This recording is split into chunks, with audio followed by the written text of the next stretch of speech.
good? What's up, John? Could you tell me, in terms of your recruitment, what Clemson might have done differently that the other teams were looking at or looking at you? Clemson, it's going to sound very cliche, and it's going to sound like you probably heard it before, but it's all about the family at Clemson. Clemson, I mean, it's just, everything about it is just family. Like, I can go to Coach Sweeney and tell him anything that he wanted, like that I need to tell him to get off my chest, and he'll sit and listen, and give me feedback, positive, negative, whatever I need to hear is what he's going to tell me, not what I want to hear. How did they show that to you when you were 17 and you were looking at whatever number of scores? It didn't feel like a factory. It didn't feel like they just put me in and get me out. Like, it just felt like it felt very genuine, and it felt like it was all love, and I was actually appreciated as a player and as a person. When you see, as I'm sure you've posted at least once or twice, other recruits on the campus, do you see a certain type of person come to Clemson as a recruit? Oh, yeah. A certain type of athlete, and what kind of kids you see? Most definitely. There's always the guys that I've posted as on a recruiting visit or whatever. Those guys are just obviously different. It's obviously like they want what's best for them, and they know what they want. And if they don't want a family environment, then they don't come to Clemson. But if they do, they usually end up coming to. I think I'm 2 for 2 right now. One for one, so pretty good. The fact that you're here, you're not Trevor Lawrence, caused a little bit of a stir on Twitter. You had a lot of fun with it. Obviously, had fun with it today, but usually you had fun with it. Can you just kind of address how a lot of guys would have gotten ticked off and offended? You just went with the flow and had a lot of fun with it. Oh yeah. I don't really care about that stuff, man. I'm kind of glad people don't know my name. I'm an offensive lineman. You're not supposed to know my name. Like I said, that's what it all boils down to. I'm gonna have fun with it. I'm an offensive lineman at the end of the day. It seems like in a lot of ways that whole Trevor Lawrence thing heightened your profile, and you're going to get a little bit of run with the wig. I got some clout now. It turned out being good for you, didn't it? I got a lot of clout. A lot of people put me all over social media, and I thought it was cool. It was cool. When did Dabo first approach you about the wig idea? Actually, it was right before we got on the plane. Like, literally, he got there. So this morning? No, it was yesterday. He got here yesterday, yeah. Okay. So he was like, look, I think it's a great idea. We should do it. So he pulled a wig out of his bag, he put it on. He was trying to impersonate. I was like, all right, you sure, Coach? He was like, yeah. He was like, it's not really up for debate. You gonna do it. I was like, all right, cool. So I just ran with it. Who do you feel like pulls off a better Trevor, you or Dabo, now that you both had the wig on? I think me, definitely. Y'all can see me throwing the ball. I got a few of those videos. Kind of along the lines of... I don't know how much you've already been asked about this, but I guess one of the players from Alabama said today that he was not as impressed with you as the score might have indicated. Georgia was the hardest team that they played. What do you guys make of those kind of comments? Those guys are really talented over there, man. And if that's how they feel, then that's just how they feel. But I don't want to say this, but Georgia didn't beat them by 28 points. You know what I'm saying? It is what it is, but it's all facts, and that's his opinion, and that's just how he feels. You guys are very happy with the outcome and the ring and the trophy. Oh yeah. Does it annoy you that the narrative always seems to come back to the SEC is still better something? Yeah, I'm sure y'all gonna hear some facts from Coach Sweeney about how great the ACC is, and that's what it boils down to, man. It's all about facts. The SEC is just, they're a great conference, and they got a lot of great teams in there, but the ACC has a lot of great teams as well. We go to all the ACC, we go to all the bowl games, and we beat SEC teams and stuff like that. So it's really about facts when it comes down to it, John, it's about winning too. It's about rings. I noticed Dabo doesn't wear his rings. Does he talk to you guys about that? No, he doesn't really talk to us about it. We don't really wear our rings either. They're just too big. They're honestly just too big. Yeah. But even to an event like this, I mean, as the reigning champs, would you consider throwing the bling on? I was actually thinking about it, but I was like, nah, I'm not. I don't want to do that. It's just too much. It's really just too much. I can't put it in my pocket or anything. So. John, you guys have lost twice in the ACC against ACC teams in 4 years, and by a combined 4 points. Yeah. How big of a gap do you guys at Clemson look at it as between you guys and the rest of the ACC? I don't think it's a gap at all, man. Everybody great. Everybody in the ACC is a good team. Everybody could be as good as they want to be. You know, like Syracuse, they're a really good team. They can challenge us every year. It's just like who wants it more at the end of the day. And I think we come out on top. So. But I mean, you've won, I think 26 of those 34 have been by double figures. Yeah. I mean, people aren't getting close. Right. So it's kind of hard to argue that there's no gap, isn't there? No, I truly don't think there's a gap, man. Because anything could happen at any time. You know, like my freshman year against Pitt, that happened. Like I said, anything could happen. So I don't think there's a gap. I just think that you perform to your standard, and our standard is best. Yeah, how about this? Is there sort of a gap with you guys in Alabama and everybody else? Because that's 4 straight titles between the two of you. Nah, I don't think so, man. I really don't think so. I don't like to look at it like that. Because that if you look at it like that, then you get complacent and you start to plateau. You don't want to get better. So when I think about it, I just think of anybody is capable of beating us, you know, and that's how I view it. Do you guys look at what Alabama does? I mean, I know you're focused on yourself, but when you're done with your game and through everything, and you can enjoy a win or whatever, yeah. Do you find yourself peeking at what they're doing a little bit? I mean, it's like you guys are like a 2-horse race. No, we focus on the next opponent. We do what we got to do, and we focus on them when it's time to focus on them. John, I guess it's already fun for you as an individual to be representing Clemson here, but what's it been like as you and Dabo and Tanner kind of make the rounds? I mean, with Clemson's high profile, you guys are kind of the rock stars of the ACC media team, for lack of a better term. I mean, you guys are the crowd favorite here these couple of days. It's been fun out here, man. I had never experienced anything like this in my life. Like, I was telling somebody earlier, I was like, I got off the plane, this guy handed me my seatbelt. Like, I was like, it's cool. You know what I'm saying? He handed me my seatbelt. I never experienced anything like that. So it's just getting this opportunity is really cool to me.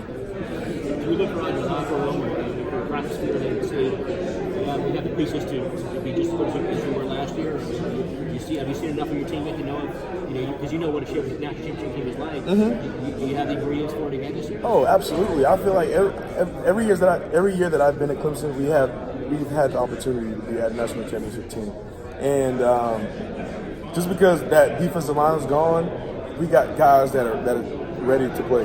Like, we got some guys that played in the national championship that's going to play this year. You know what I'm saying? That haven't been able to shine because of our defensive line that's left. So, I think we'd be just fine. Is Jordan Williams one of those guys? He's one of Oh, absolutely. Yeah. What do you see from him going up against him? Jordan Williams, like I said, he got to play in the national championship game, and he got to experience that stuff. So when it's time to play next year, he's not going to be like, oh man, I'm on a big field, I'm in a big stage. Like I'm shocked. I don't know what to do. He knows what to do, and he knows his abilities. So. What is it like blocking for a running back like ATN? Travis is the real deal. He makes my job easier, and I try to help make his job easier. It's easy. You know what I'm saying? He helps me, and I help him. So how does he help you, I guess, or how does he make it easier for you as a lineman? Because he's such a great running back. I do my job, and once I do my job, he runs to the end zone, so I don't really got to do no more work. What do you know from being around him to explain why he's a good running back? What do you notice from being around him to explain why he's a good running back? He's definitely a great worker. He works hard. He's dedicated to the grind. He's gotten better since he's been here. I say this a lot, but he puts his head down. He just gets to work. no one really has to ask him to do anything. He just does it. He just performs excellence all the time. And that's what our whole that's how our whole team is, honestly. We just put our head down and go to work. We don't ask no questions. We coach says, hey, you got 100 half gashes. We can be like, what? In our head, but it's not no question we're gonna do it because we respect coach. And all of us run through a wall for coach. So. Does he get enough credit for? I mean, so many people focus on the passing game with you guys, with Trevor and everything, but he was 15th in the country in rushing yards. Mm-hmm. You know, I mean, he provided a ground complement that you need to be successful. Do people overlook that? I don't think people overlook it. I think we got a lot of other guys that are there that are just great. So it's he's not being overlooked. It's just a lot of love to go around. Were you surprised that Tavian didn't stay for his final year? How much did that shock you when you found out he was leaving? It shocked me, but it didn't really shock me because me and Tavian we're close, and he's been talking about it. He was like, man, bro, I'm trying to feed my family. And I was like, bro, I totally understand. I mean, it is what it is. I mean, he came from a rough area. He's trying to make the money that he can so he can help his family out. So. Would it cause any sense of aggravation at all if he ended up with South Carolina? No, not at all, man. That's my boy. I got a few people that's playing for South Carolina right now that Carry On Joyner, Javon Kinlaw, all those guys. I grew up playing against Javon Kinlaw. I grew up playing with the Carry On Joyner. Well, they went there originally though, with Tavian already kind of established himself as a Tiger, and even wearing CJ's number. And then if he goes anywhere, he's got choices to end up with the rival. Might be a little bit of a bitter pill. I mean, I don't really like to get into all that stuff. But he's like I said, he's a great kid, man, and he's a hard worker. So. Tell me what it was like for the free time this morning. It was fun. I got to have fun with it. A lot of people wouldn't expect me to wear a wig. A lot of people was expecting me to wear a wig. So it's all pretty cool. What inspired that? Some guy on Twitter was just like, John should go there and go there with a wig on, give his worst Trevor Lawrence impression.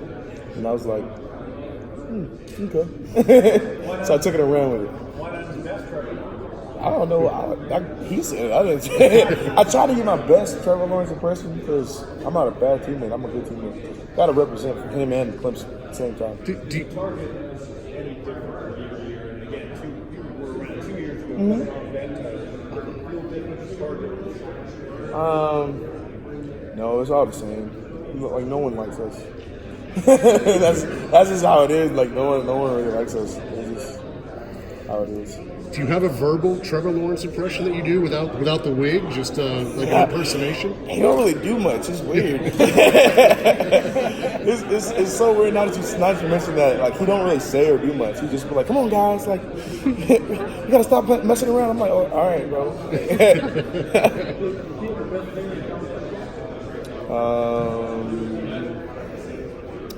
I would say so. It's neat, tame, stuff like that. So, yeah. Besides me with my wig on, ain't nobody else touching him.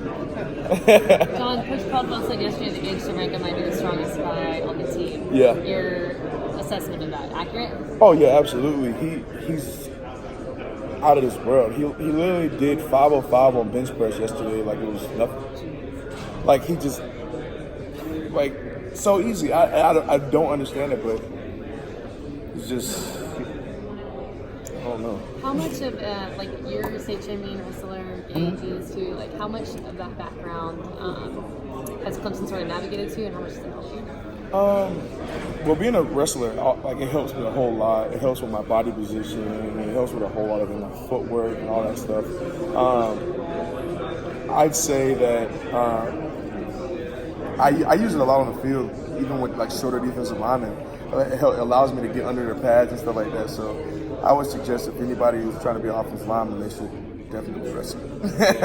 I know Gage is one of 4 guys in the history of the state to go undefeated in wrestling. Was your record anywhere near that? And does he ever brag about his wrestling exploits to you at all? He never really talks about his wrestling abilities that much. But my record wasn't really that good.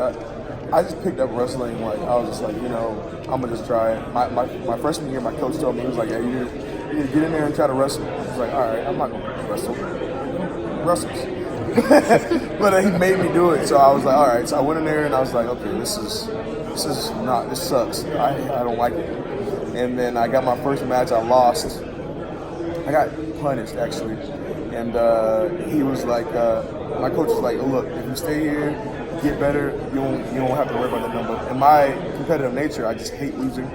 So when that happened, I was like, I gotta stay here and I gotta get better. And I just got better and better and better, and then I just won straight. Was your technique just bad out of the gate? I mean, you're a big, strong guy. You figure you could just overpower people. Yeah, no, the guy that I was going against was big and stronger.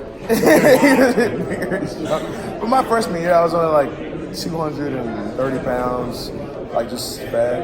I was fat. I'm still fat, but I was fatter. A good fat. I'm a good fat now. Yeah. I'll apologize for the incredibly generic nature of this question. Yeah. I mean, national titles are business as usual for you guys now. Do you find yourself in any moments just saying, "Wow, I'm a part of the biggest powerhouse in this game right now"? No. I try to look at it. I try to look at it as if we didn't win anything, man. It's a windshield mentality. We try to put that in the rearview mirror and just don't look at it. We focus on what's ahead of us. So that's how I look at it. John, when you say nobody likes you, and you're kind of laughing when you say it, yeah. But there's a lot of people who like to see Alabama lose. Yeah. Do you just mean the people in this conference? Like college football teams. Like the fan, like of course we got a lot of fans. A lot of people want to see Alabama lose, but just like a lot of anybody that we play, they hate us. You know what I'm saying? And they play us a little bit different than they would play like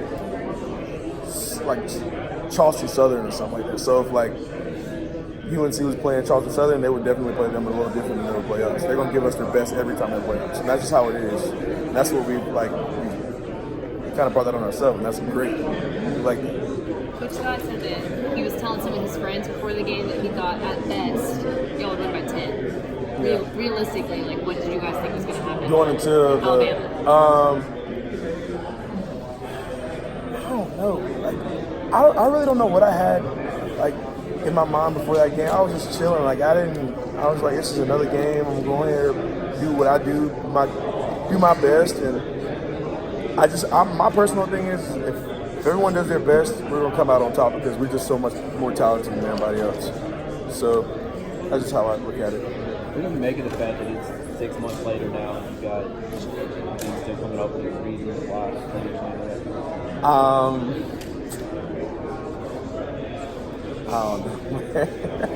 I don't know. Nobody will give us our credit. Nobody ever gives us our credit when it's due. It's obviously due. I mean, what more can we do? What more can we do to? Yeah, I mean, we can do that. But I mean, we beat them twice, and we beat them pretty good the second time. So why is there an excuse? The first time, and we heard excuses. Okay, but the second time, I mean, why do you think that is? Do you have any theories? Oh, it's because Alabama's they're good. They're great. Yeah, they've been great for so long. So when now that they're losing, no one wants to see that. And so. And shouldn't the fact you won by 30 and didn't just win by 1 or 2 kind of make the final statement? Yeah, that's what I would expect, but that's not how it is. Oh yeah. I think he'll use that a lot. But like I said, Coach Sweeney tries to instill in us that it's a windshield mentality. You don't want to focus on the past. But if it does get back to that point, he's going to bring it up and be like, look, we didn't earn anything, guys. We still got to work for everything that we want, everything that we are capable of getting. So. How good is he coming up with ways? Bro, he literally has he finds something new. He has a new acronym every week for anything. Best, everything. It's literally has an acronym for everything. But he's I don't know how he does it, but he always has something new to bring up, and it's crazy. Do you guys honestly really feel disrespected from other teams outside the conference that you're not quite as good as maybe some people say you are? I don't feel disrespected. I mean, shoot. I just don't know what else we can do to like prove ourselves. I mean, I feel like we're doing everything that we got to do, but I feel like a lot of people don't think that we're as good as those SEC teams. But like I said earlier, it's all about the facts. And if you look it up, we won a lot of games. We won undefeated last year. I mean, what more can we do? Well, you played some of the best SEC teams over the years. How do they stack up to the teams you play week in and week out in the ACC? Teams in the ACC, they're just as hard to play. Like any game